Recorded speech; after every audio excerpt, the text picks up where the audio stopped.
happening? Time for songs. Take this time to consider your past deeds. Stop asking questions. You had your chance. Let the games begin.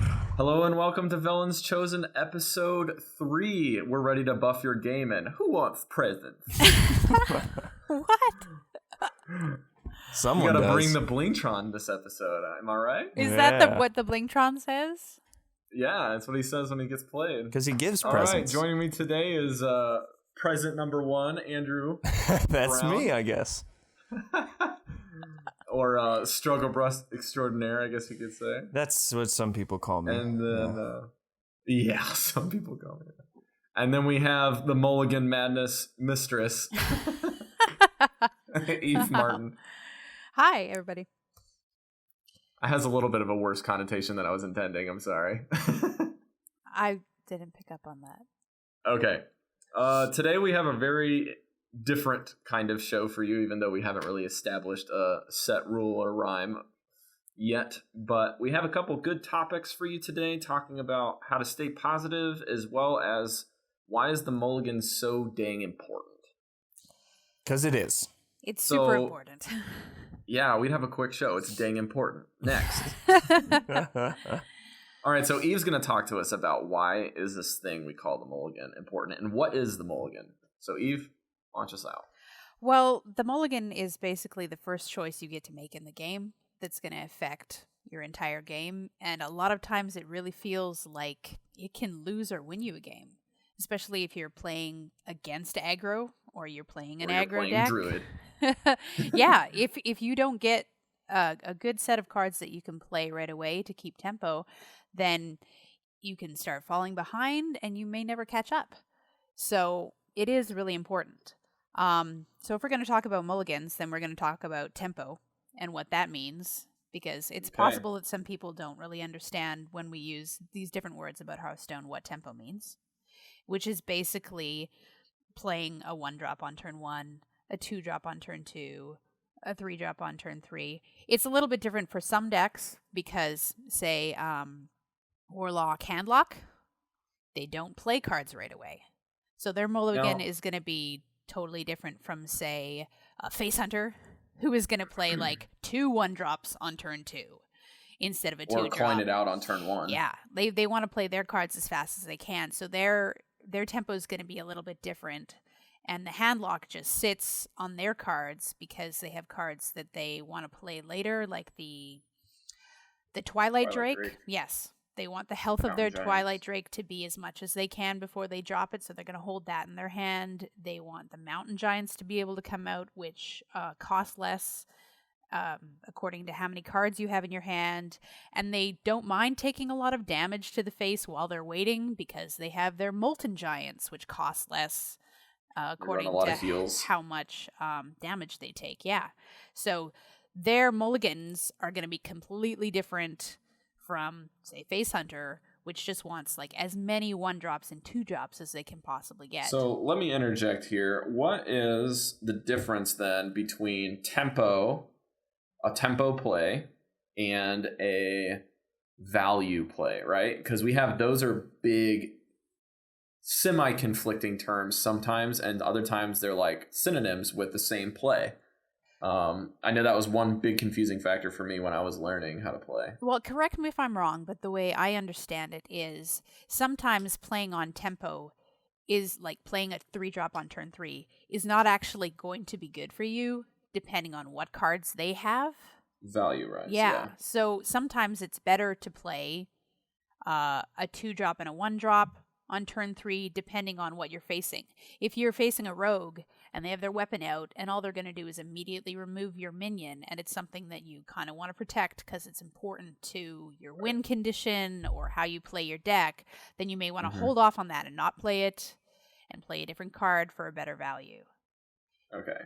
So an example of value, Andrew, before I go into this, do you have any other good examples? Maybe you can explain that better than I could. No, I think that was right on the money.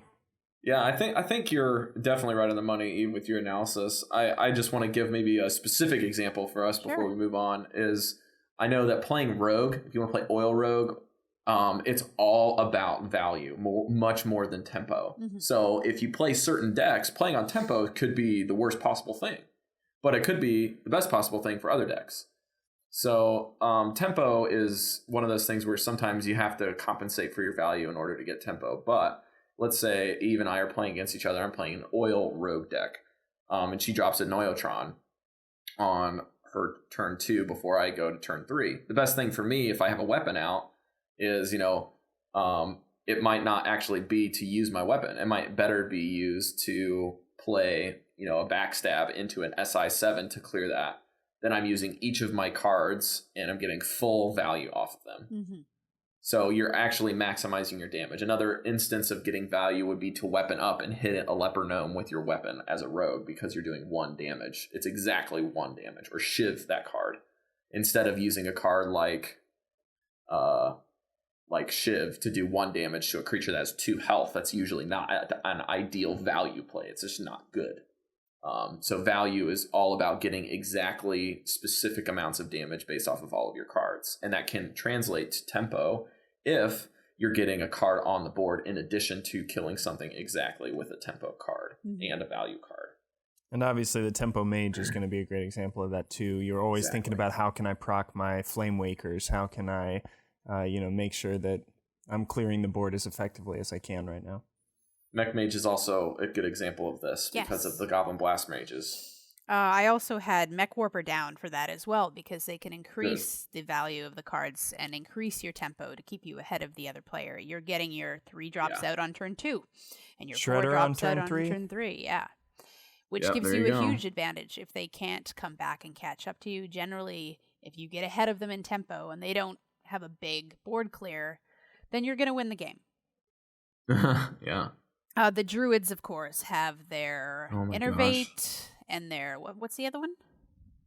Wild Growth and Darnassus Aspirant. And now, yes, the new TGT card, Darnassus Aspirant, increases because they didn't their have tempo enough a lot. to ramp. Yeah, we were all thinking Druids. Well, they were didn't really after behind. Patron. Yeah. Not so much. No. Yeah, now they can compete with Patron Warrior. It's true. If you have the coin, then you have a possibility of gaining tempo. But if you have 1 drops and you go first, then you also have an advantage because of the whole... And I don't know what they call it in Hearthstone. I play Magic the Gathering, so we call it summoning sickness. When you bring a minion out and it can't attack the first turn unless it has charge.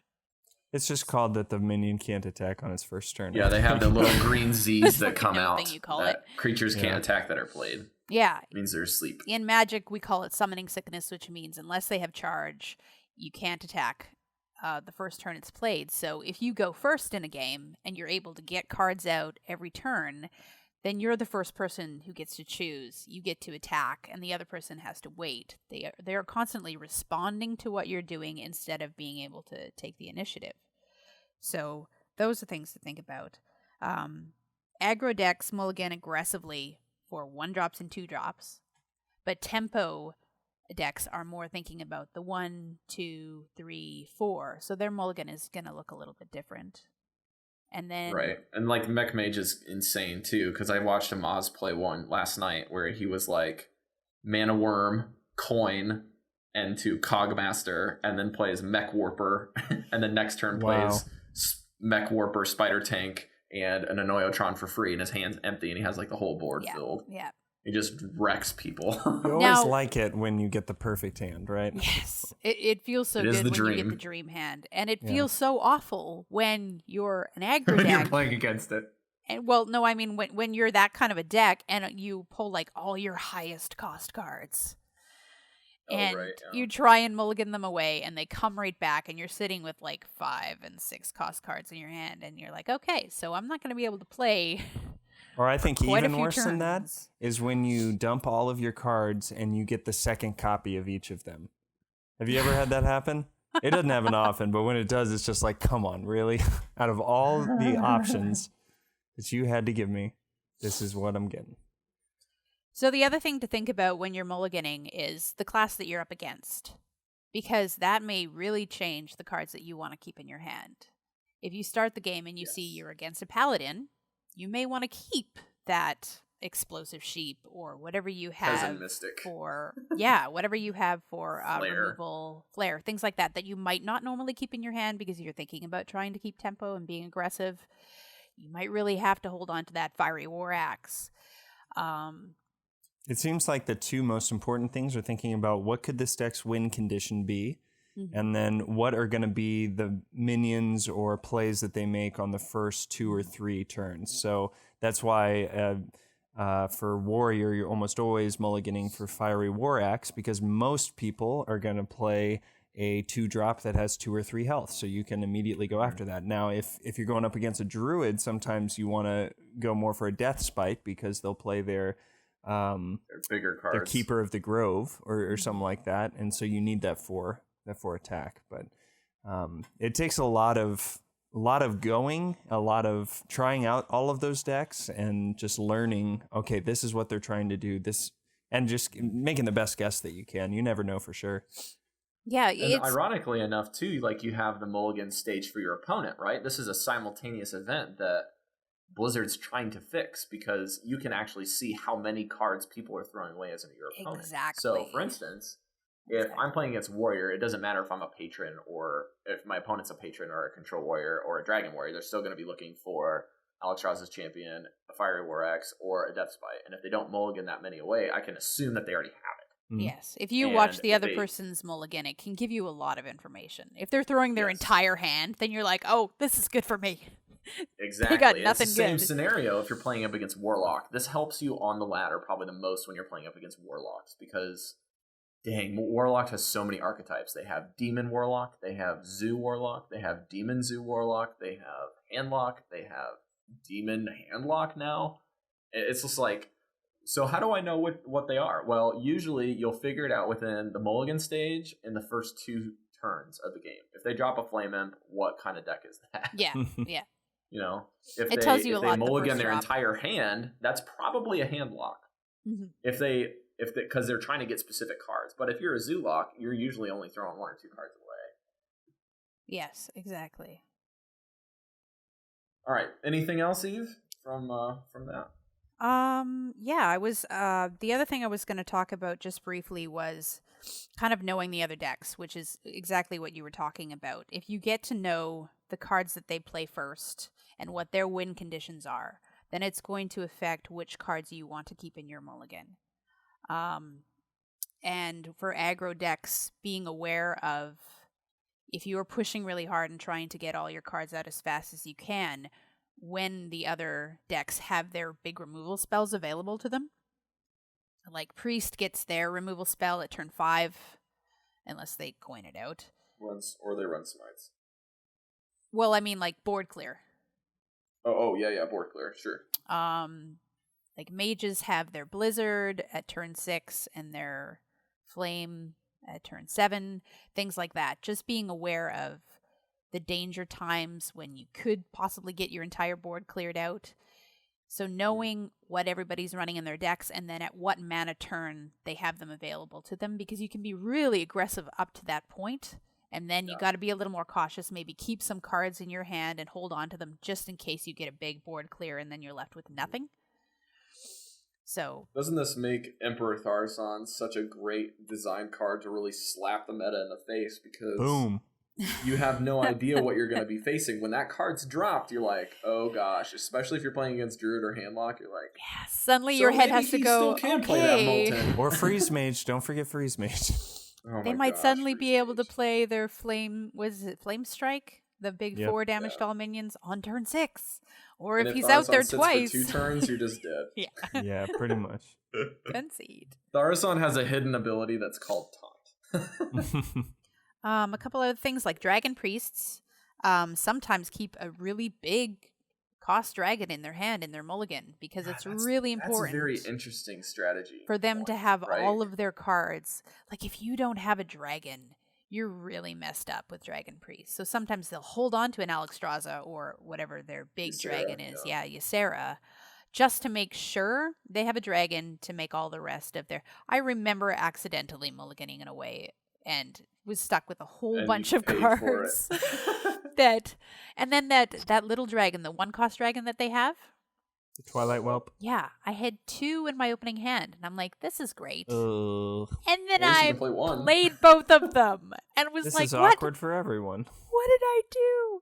I should have held on to that. Even though it's a 1-cost and I can play it, it's more important for me to make all the rest of my cards work better with that dragon in my hand rather than to play it on turn 2.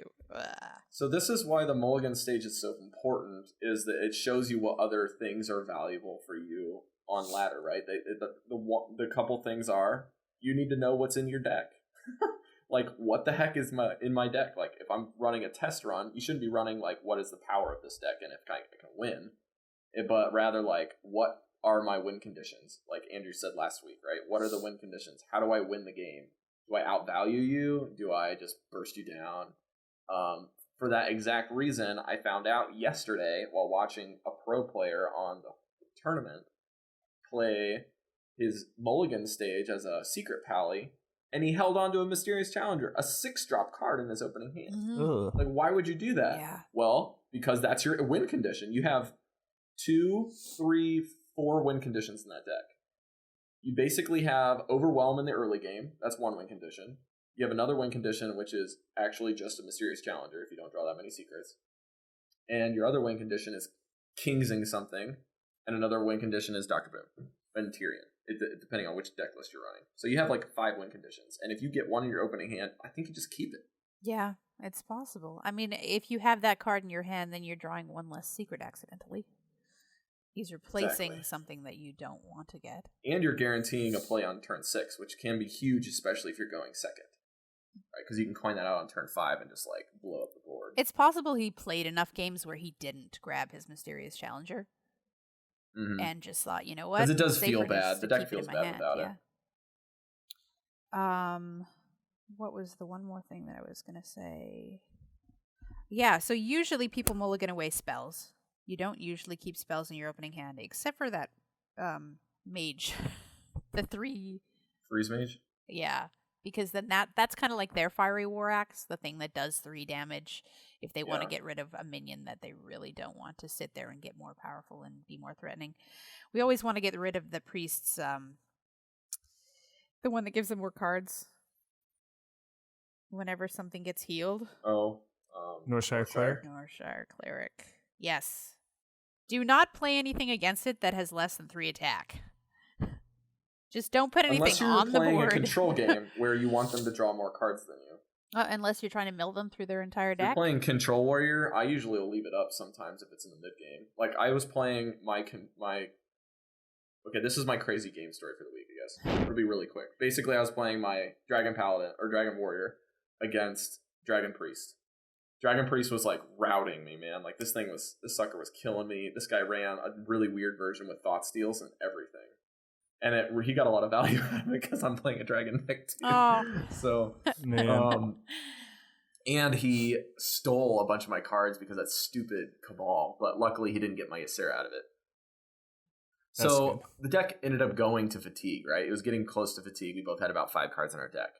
The guy drops a Northshire Cleric on turn 15 or 17 or whatever. After we've both been drawing cards a lot of the game. See, at that and I'm point, like, that's I just won the game mentally. Yeah. Yeah. I'm just like, well, this guy just lost the game because he has a Northshire Cleric and he thought it would be a good idea to play it and draw a win condition. Instead, I left the card up for 4 turns. And I believe I did something on the board where I was able to heal. No, that's not true. I basically just used my weapon to hit him in the face instead and then made him draw a point of damage. And then the very end turn for me, I didn't have any dragons to activate. But he didn't have any cards left to play. So I ended up winning the game with like 6 health against his 8 or 10 because I did enough damage. Or no, he had 15 health and I had like 4. And I killed him because I did enough damage on the board so that when he went to his turn, he drew 2 or 3 damage because of fatigue because he didn't calculate. Yeah, so it was really, really fun. Tough. There are some times when there are cards that you really want to play, but you know that if you put them down, it's actually going to be worse for you in the long run. I ended up friending the guy and talked to him for like 20 minutes the next day on BattleNet just about how crazy that game was. he's like, oh, that's why I lost.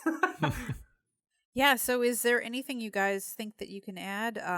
I was going to say that if you're going net decking, the best sites out there have what you should mulligan. And the very best sites have what you should mulligan against certain classes. So if you're looking up different decks that you want to try out that you haven't played before and you read down, they have advice on what you really want to have in your opening hand, and especially against the certain decks that are out there in the meta right now. So that's Read really those helpful. guides, people. Yeah. Got to. They can even give you information if you're on a budget, like which cards are replaceable, which aren't. Yep. Absolutely. Those are the best ones out there. All right, so this is a combined effort for co-host topics between Andrew and I this week. Andrew, you want to give us the backstory as to why we're doing this this week? Nah, I still don't know what you guys are talking about. See, He's in denial. He's in denial. We need to It's the have first like stage an of the grieving intervention for process. him. Yeah. Okay. Oh. All right. I'll be real. So Confess last your week, past deeds. last week I told you guys that I was rank 8, I think, and so I had a little bit of a streak there and got up to 7, and then over the course of the past week, I have dropped all the way to 13, and I'm currently sitting at rank 12. So this has literally been the worst week ranking for me, I'm pretty sure, in my entire life of Hearthstone. Oh my gosh. I had one of those moments a couple months ago. Yeah. Now, I've heard that like pro players talk about from ranks 1 to 5, there are times when you can easily drop from 1 to 5, you know, and stuff like that. And definitely my experience in the, 5 to 3 range has, like I told you guys before, every time I've hit rank 3, I immediately drop back down to 4. So there's kind of a bungee cord there, but it's been so frustrating for me because obviously I am not inadequate in being able to push through these ranks. I know that, I mean, I've done it before, it's not like the game has changed so drastically that I'm playing some old schematic or something like that. So it's been a very rough week for me, and I may have lost it once or twice in the confines of my vehicle. I didn't this week, although I have done it before. I was going to say, did you break anything? Is your phone okay? My heart was broken, if that counts. Aww. But no, I'm just kidding. I'm just kidding. So broken spirit counters competitive spirit. Yes, exactly. So through all this, Rob and I had talked a little bit about, man, what does it look like to have the right perspective when you're playing this game? Because we talked a little bit about what to do when you're not doing so hot last week, but this was a whole new level of just negative thinking and stuff like that. So Rob, you found a pretty cool video online. Okay, so a little bit of my backstory on our first episode, I don't remember if I included, but I played a lot of League of Legends for like almost 2 years, 2.5 years. And I still love the game, and I loved playing it, and I got really good. I basically never hit ranked, and then I played a little bit. And I guess you could say, for an average gamer, I got into Silver 2 after placements for my first time ever getting in placements. So I basically played 10 games of ranked, and I went 7-3 and got into the second league at the second highest rank for that league. Out of, it goes from bronze, silver, gold, platinum, diamond, and then challenger. So I'm in the lower tier still, but I really enjoy the game. And one of the pro guys, well, not pro guys, but one of the most recognized YouTubers in the space, his name is Spazzy. You spell it SP4ZIE. And he's known for derping around with his friends, always plays normals, doesn't play a whole bunch of ranked, but he's about a platinum level player, and Plat 2, I think, is one of the higher ranks. He's definitely hit Diamond 3 before, but he is always so happy, and he loves derp around with his friends. He never really loses his cool, and even when he does, it's really humorous. And he plays with 4 other people that he basically does streaming for a living and is from Sweden, so he's a great guy. So long story short, Spazzy's video that we linked in our show notes is basically talking about why jobs suck. And I think that a lot of that can translate to gameplay, which is what his whole point was about League of Legends. And League of Legends is arguably 20 times more frustrating than Hearthstone. Oh, yeah. Because you have 4 other people you are absolutely dependent on to win, and when you're in silver and bronze leagues, which have 5 separate ranks, like they have bronze 5, 4, 3, 2, 1 before you go up into silver league 5, and then you go up 5, 4, 3, 2, 1 up until gold 5. So they always that's how expect they work a lot of you. I mean, at least Hearthstone is a single player, right? But your teammates are always your worst expecting enemy is you to yourself be in Hearthstone, right? Amazing. Right. Yeah. Yeah, and it's impeccable that in those 4 or those bottom 3 leagues, like gold, silver, and bronze, especially bronze and silver, everyone thinks that they can win the game by carrying the team by themselves. It's like you can have one excellent player and you'd still lose. Like there are some games where I feel like if I had a challenger level player that's a pro on my team, I could still not win because my team is so incompetent. And I played the playmaker type role. I played a jungler, so I'm basically trying to help out all of the lanes throughout the game and then transition us into the mid to late game. So it takes a lot of coordination with total strangers in order to be really good, or if you're playing with other people that you know, every single person is dependent on you and you're dependent on them. So it gets to be spirit breaking sometimes, that you just want to put the game down for almost a week. Yeah. But like Hearthstone, I feel like you kind of get there. I feel like if I play 5 games in a day and 3 of them are a win, I can still have that ability to be spirit broken if the last 2 games I played were double losses, right? Back to back. Am I right? Yeah. Yeah. It's like you suddenly losing back forget. to back is really You bad. forget all the good wins and the happy feeling if you end on a Oh, low yeah. note. Right. Oh, yeah. Sometimes Right. that pushes me to So- go, you know what? I'm going to play a couple more until I get a win and then leave. Wait, Mhm. because let's be real, no one likes losing, right? So it's okay to, be upset or even disappointed in yourself if that happens. That's okay. It's a Right. matter of when it becomes a hopeless endeavor to keep trying, or to, you do the self-talk like, I'm never going to get any better, I'm never going to be able to win this game, that it becomes really toxic. Yeah. Going on When tilt. you start getting Bieber fever by saying never say never. There you go. That's the problem. That was a really bad illustration. Wait a minute, Rob. Closet What do Bieber you lover. mean? What do you mean? Oh gosh. I don't even want to go down that rabbit hole. Yeah, moving on. So what you're talking about going on tilt is when you get to the point where you're so negative that it's actually going to change the way you Right. play. So you're going to play worse. That's exactly right. That's exactly right. Like Spazzy's basically telling you a lot of tools that help you become tilt proof, but realistically it's like you get a new pair of leather Sperry shoes and you put waterproofer on. It doesn't mean that you do these things and they're always going to be waterproof, right?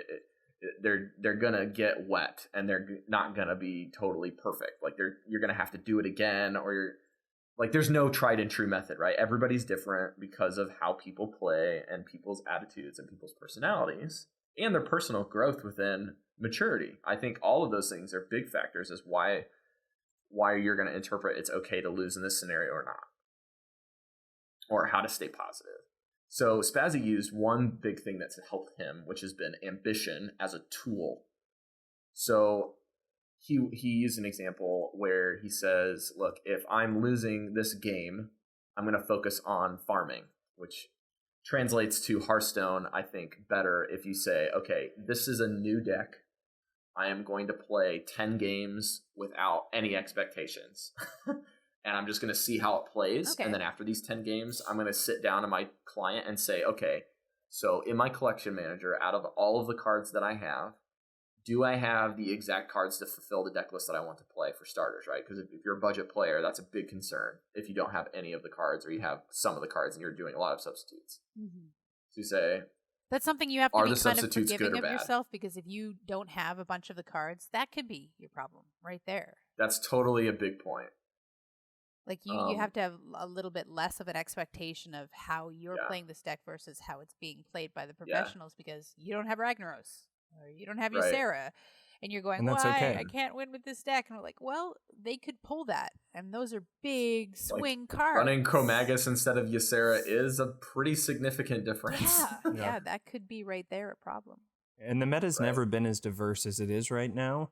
So there's no excuse for, oh, well, I don't have the one card that I need to, rank up or anything like that. There's so many different, and I found a budget rogue deck that is probably the cheapest, laddering tool. Talking about that Smork Road? Yeah, I started playing it again last night. I think I might use it to get me back up to rank 1 by tonight or something. Ooh. But no, that's not happening. That's not gonna happen. The deck fizzles out. I was going to pretty say, I quick. like your attitude.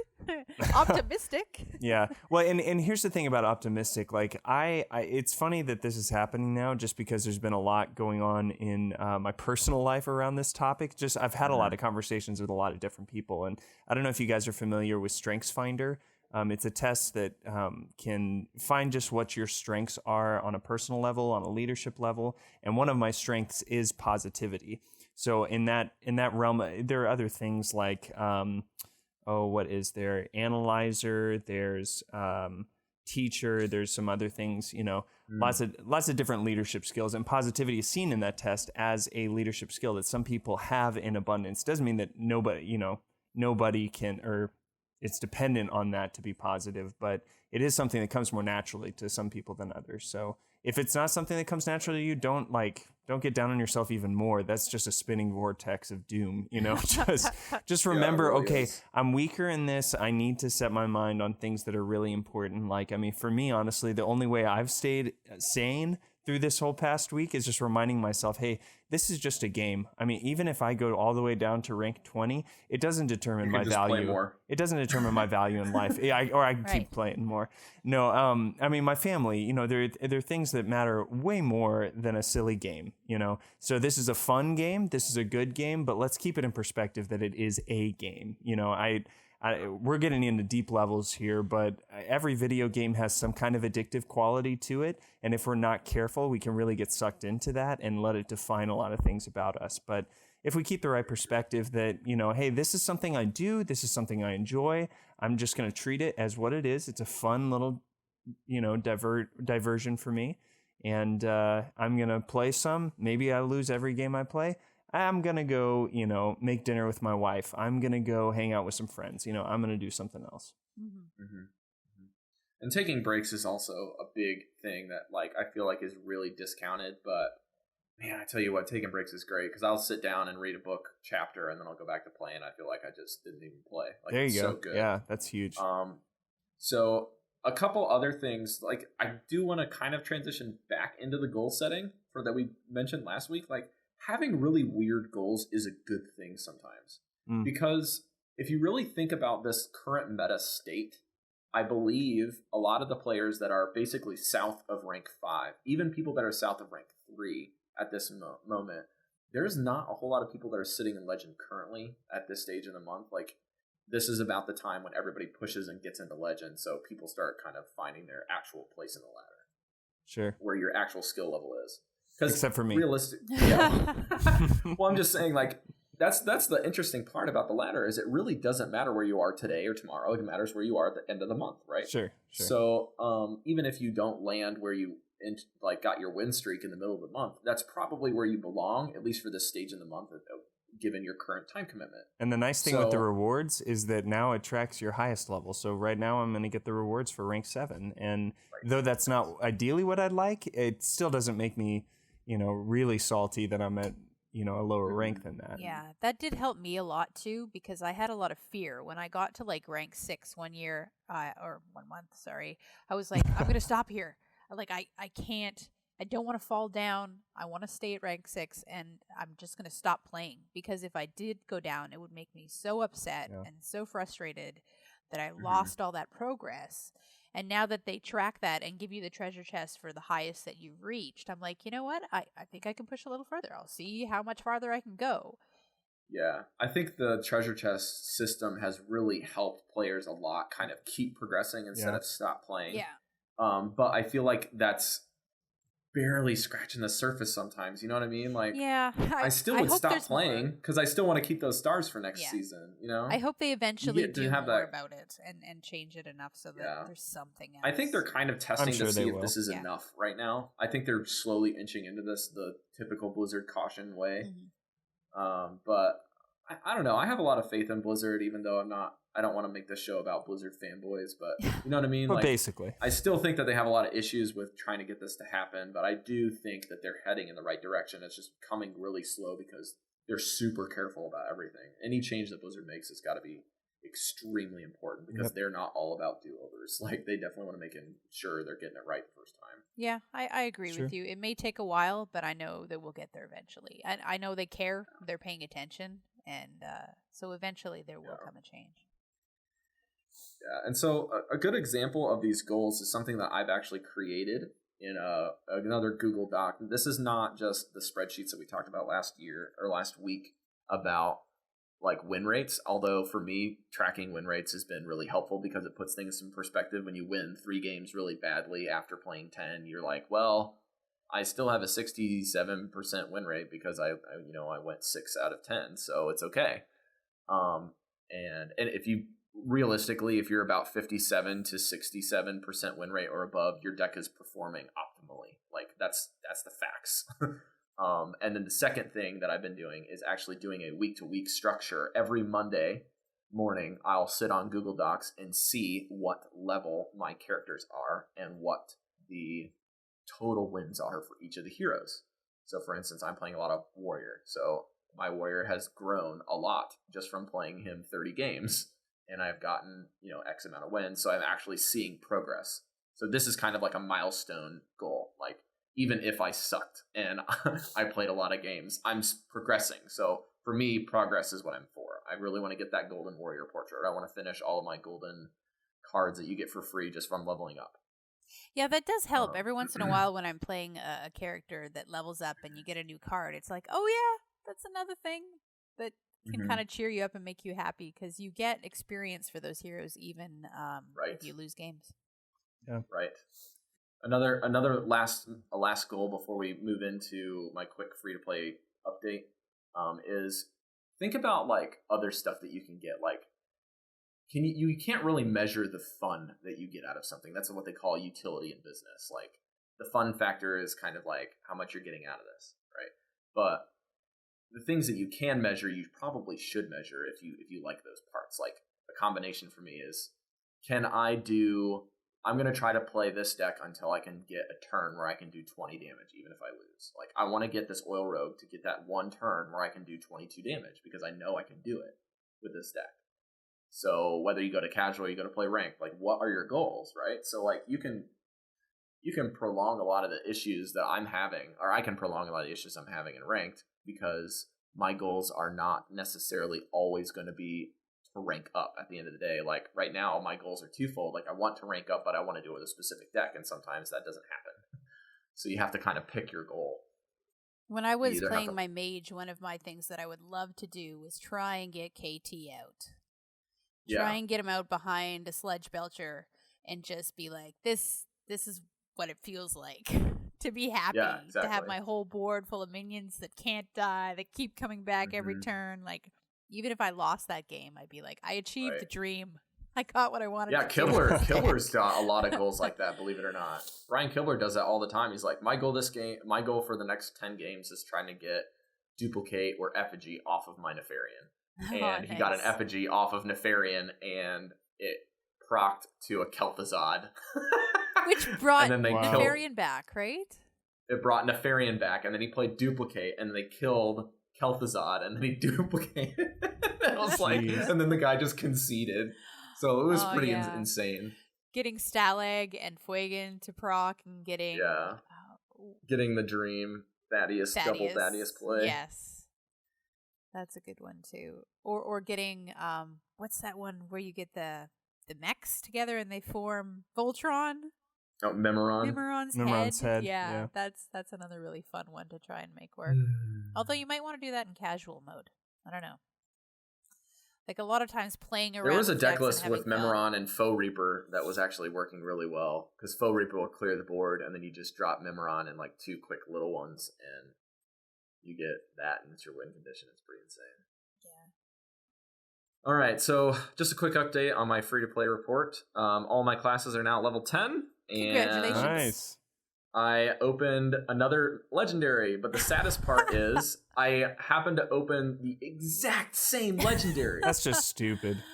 And it's so funny because I've only opened like 3 GVG packs total, and 2 of them were in legendary, and both of them were Mal'Ganis. At least you got some good dust. You guys are killing me. The variance sucks here. What is the odds? So the good news is Mal'Ganis and a Mountain Giant were disenchanted, so that gave me 500 dust to work with. That's so I was good. able to make that plus a couple other things because I got a Mogre's Champion, so I definitely disenchanted that. So have you Sure. been just getting card packs out of like doing your dailies?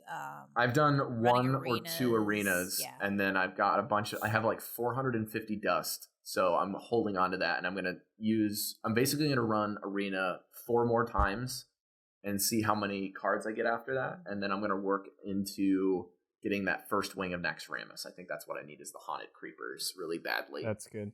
And then I'm gonna be if I do buy packs, I'm really actually hoping I get GVG packs because I want shielded mini bots. So the cards I crafted were Night Jugglers, Defender of Argus, Define, Favor, and 2 Musters for Battle. So I have 2 Night Jugglers and 2 Musters. So I have like Nice. half of the Flood Paladin list that I want. Yeah, that's a good one to try and rank up with. And I think I'm at level between 15 and 18. So I'm not quite at 20 yet, but I'm close. You're working on it.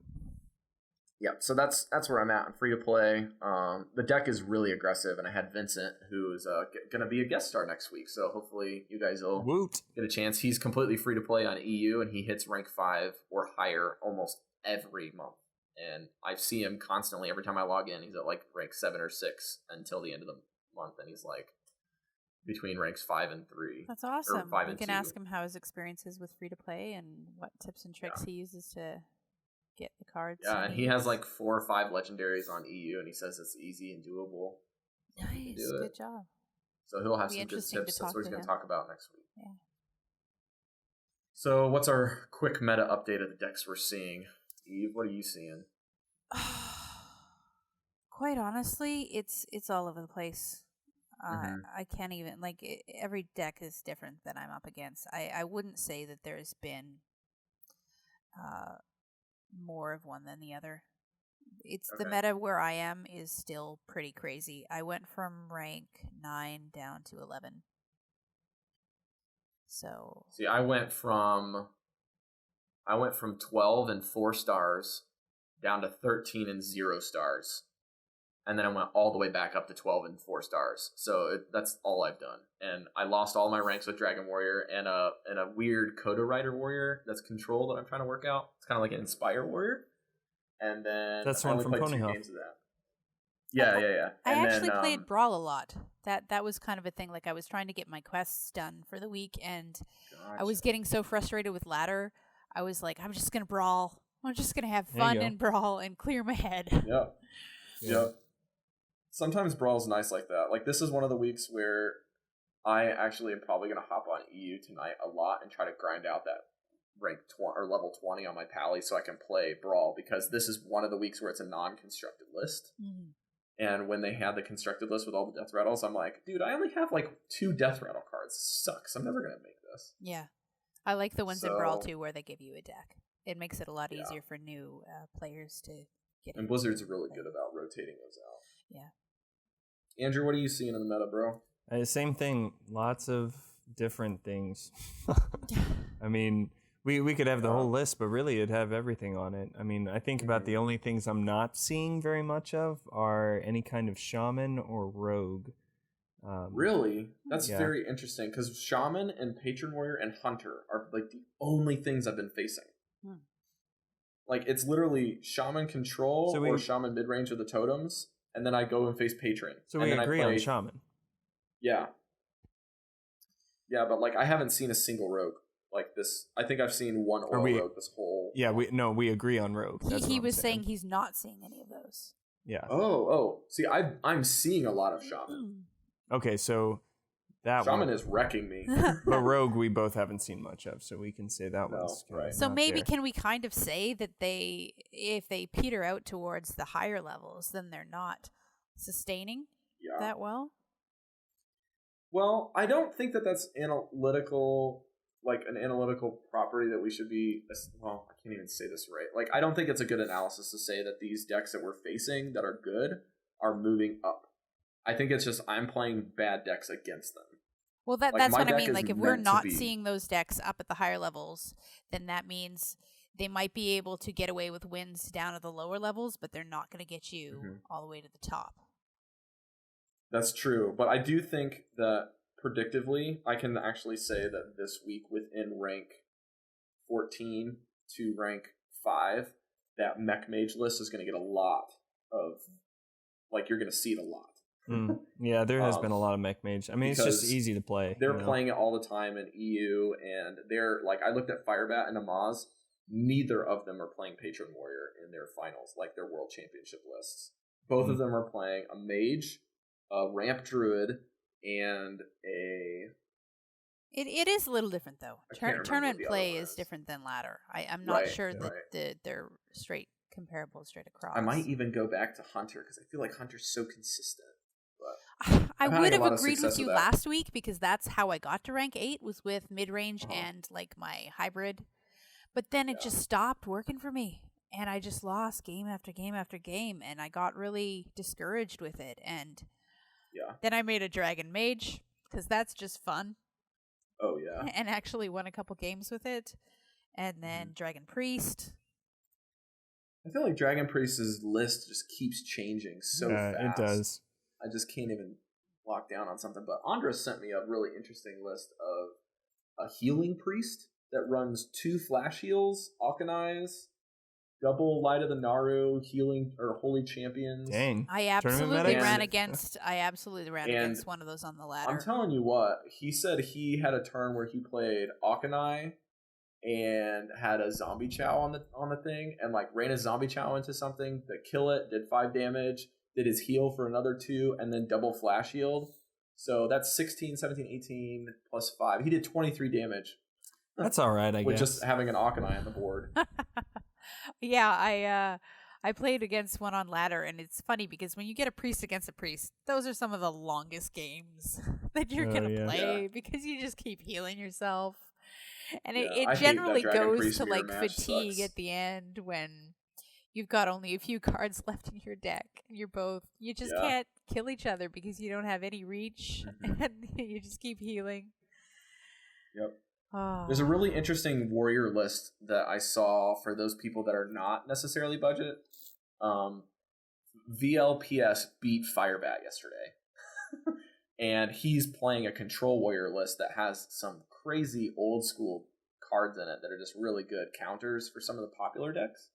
So I'd like to see if I could watch his stream and see if I could find what kind of cards he has in that deck, or at least close, because he's one of the better control warriors out there. But that's another thing we have we an can email tell this week. our listeners is that it's a really good thing to watch pros play on Twitch and like find somebody that sort of you like their personality and maybe you like the kinds of decks they play and the way they play, and then you can learn a lot from them.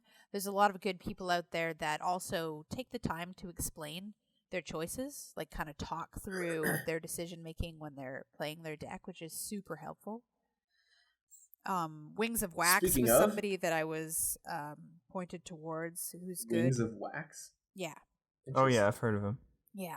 He's really Yeah, there's a bunch of new guys on there that are good. Like VLPS only has 500 people on Twitter that's following him. He's very new, up and coming. Speaking of, ViciousHS.cards is a Vicious Syndicate like name for a website that has a lot of people that are pro players that just featured us on their Hearthstone podcast page. Woo-woo! So thank you I very would like much to give for them that. a quick. We really appreciate it. We appreciate you guys so much, exposure. and we'll give you a shout out. That's They have awesome. streams for pro players named Sage Cora, Demigod HS, Shoop22, Decky ZZHS, and Racy591. They're all pro players that have stream links on their webpage, so check them out. And what is that website again, that's- Rob? ViciousHS.com, VICIOUSHS.cards. So it's not a .com. If you just search Vicious Syndicate, you'll find them. But yeah, there's some great guys over there. I've watched one of their guys named Jay Tonic, and he plays a Flood Paladin list and is a very good player.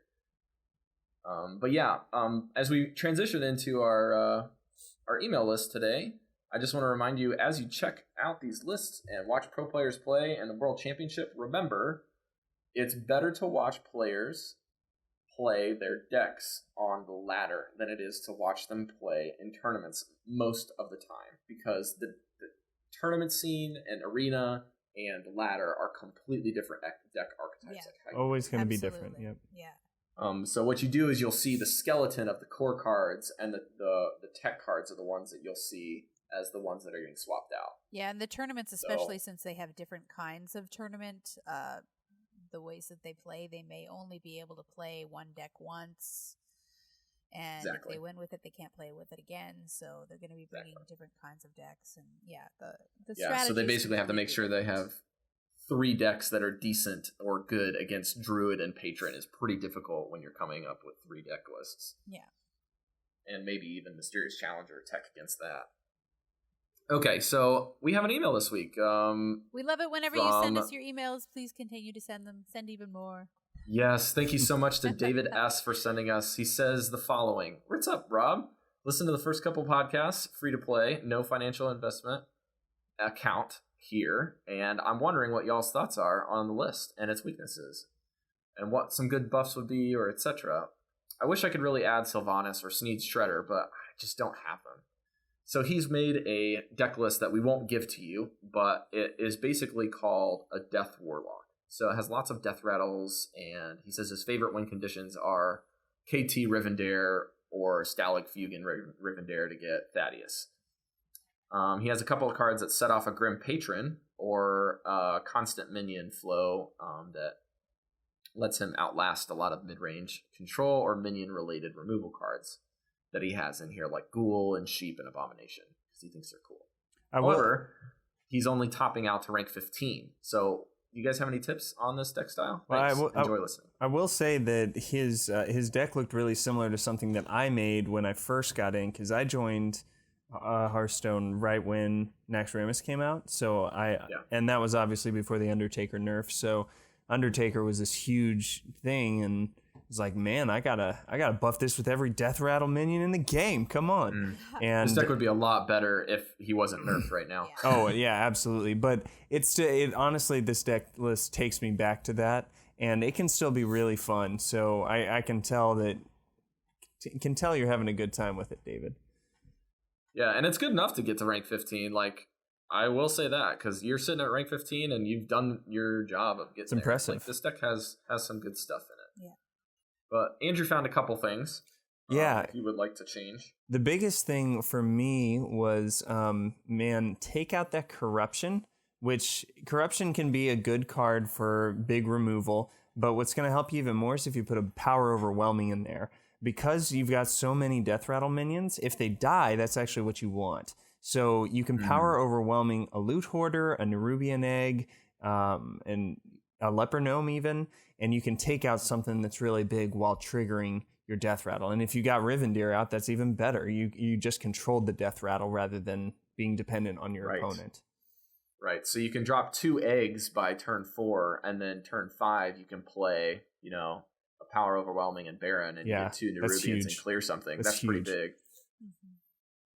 So do that. The other thing we talked about was AoE. The explosive sheep is interesting, and I can see you're trying to use it for your own minions. But typically you don't want to, just wipe out all of your minions all at once. So I would recommend really a mage card. Yeah, I would recommend switching that out for a Shadow Flame, because then you can control again just one of your minions dying, like that piloted Shredder, or if you power overwhelming, that's even better. Or if Shadow Flame's too rich of a card, a Hellfire can work also to do the same thing that the Explosive Sheep does, basically. You just need those area of effect clears, and if you get the Demon Fire card, it doesn't do you any good because you're not running a whole lot of demons. Yeah. Also, Grim Patron, I understand with running the Abominations and the ghouls and the Explosive Sheep how that can work. But only running one Grim Patron with a lot of board clear that are minions that don't have an immediate effect, that are really susceptible to silence, is not necessarily the greatest idea. So if you're really trying to just have fun with the deck and use all these death rattles, then keep doing it. Like, I don't want to tell you that your goals are bad. But if your goal is to rank up and you want to do it with a death lock deck, like to make this deck finder or a finely tuned machine, you're going to have to really remove some of the cards you may like. Andrew suggested a Pilot Sky Golem if you have an epic version. That's kind of an expensive card, but Yeah, that is a pricey one, now that I think about it. I would say you might even throw in a Sludge Belcher. That might be better. Sure. Oh, no, that'd be great. For a 5-drop slot. And then the other thing is personally, I just don't like the Abomination card at all. I would just give you another spell for removal, like another Dark Bomb. I think that might be better. But yeah, the other thing too, the reason why Andrew was listing the Power Overwhelming was because that card is synergizes with every card in your deck, and it's only 1 mana. 2 of those and you would don't really have be a good. whole lot of synergized cards that help you activate your eggs. Your eggs are kind of dead most of the time. So you really want to get 2 Power Overwhelmings in there and some way to get those eggs moving. Maybe even throw a Defender of Argus in there or something just to make those eggs Or worth Abusive it. Sergeant. Haunted. Or Abusive Sergeants, yeah. They don't have Death Rattle, but they can activate stuff. Mm-hmm. And the Haunted Creepers, don't discount those guys. Those are strong I little would say beastly even buggers. Dire Wolf is not a bad thing to put in there. Sure. Yeah. This idea that you have for this deck is like a higher cost version of how Raynid came up with that Death Rattle Zoo initially. Like this is like that's how Zoo originated. Like people were like, oh yeah, I need to get more cards that can activate eggs and make my Haunted Creepers blow up and do lots of damage and flood the board. So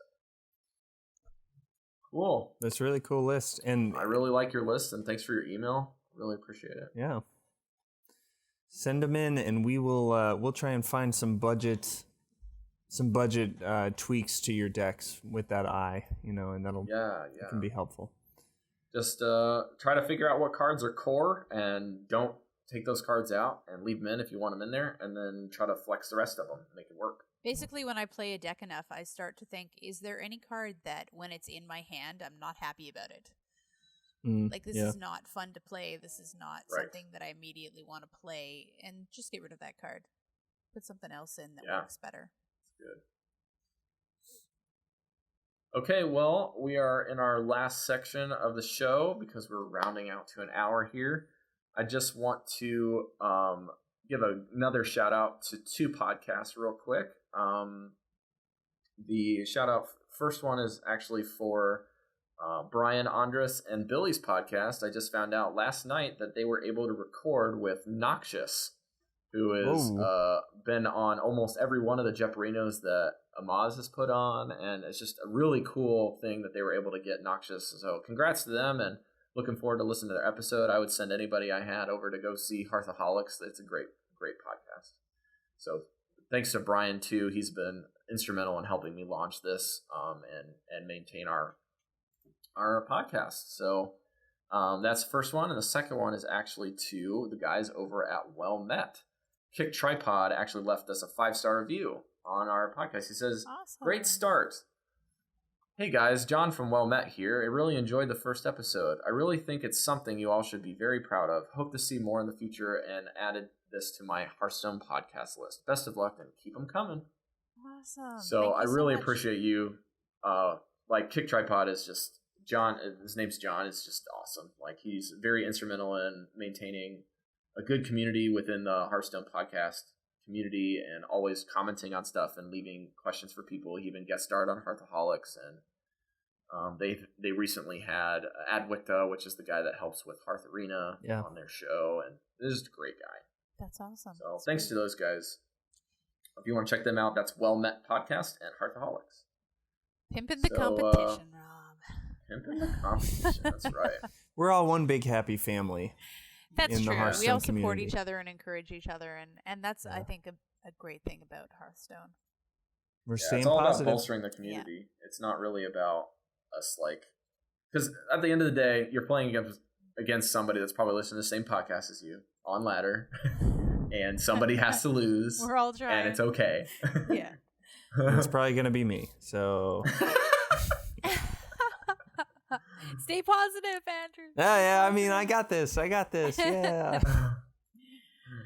You just had a bad. Maybe you can coin couple of concede. hands, Coin and concede. Don't worry, you'll get right back into it. It'll be fine. all good. Yeah. All right, y'all can find us on our website at Velen's Chosen Podcast at posthaven or .posthaven.com. Do you mind if Actually, I I think say it's just- something real quick? Go ahead. When we were talking about goals, I totally forgot to say that one of my big goals for a long time was to do Black Rock Mountain Heroic.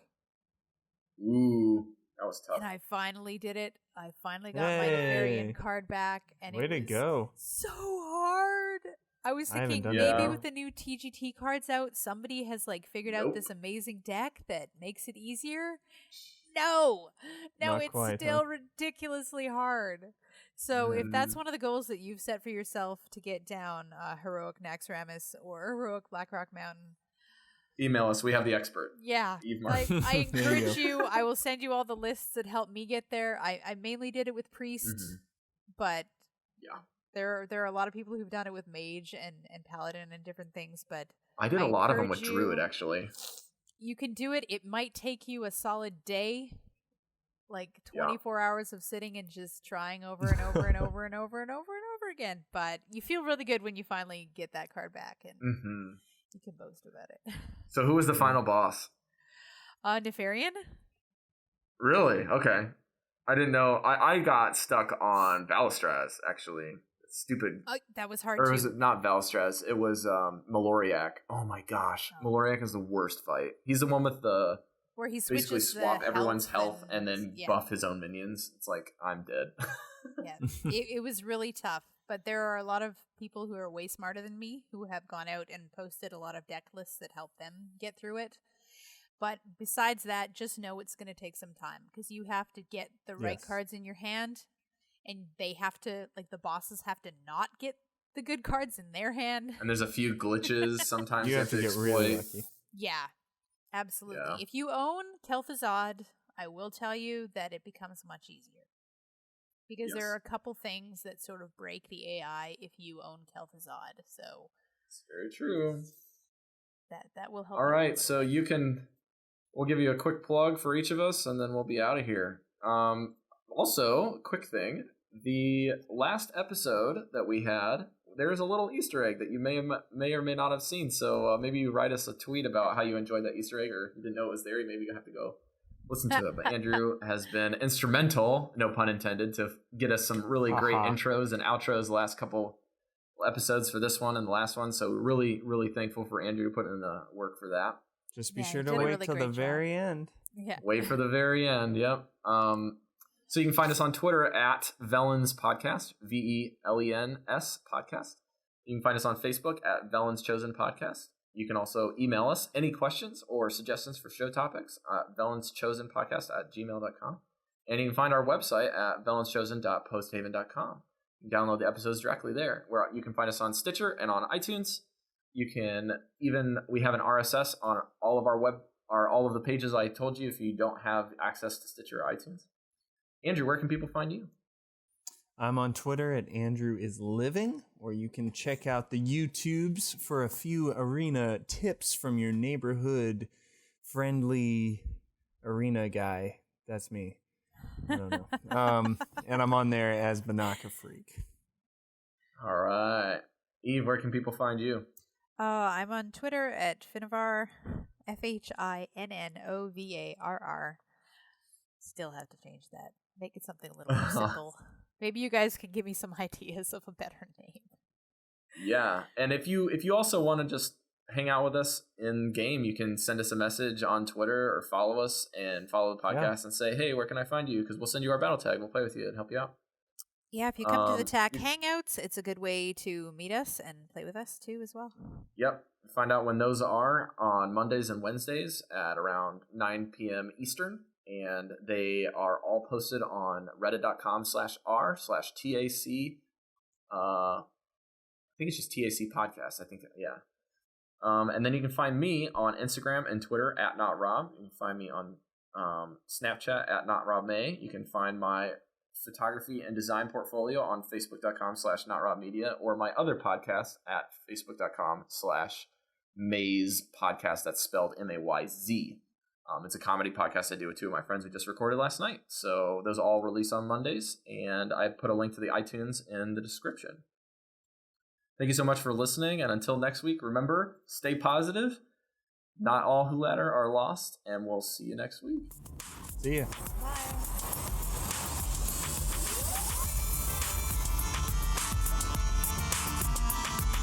Take this time to consider your past deeds. Stop asking questions. You had your chance.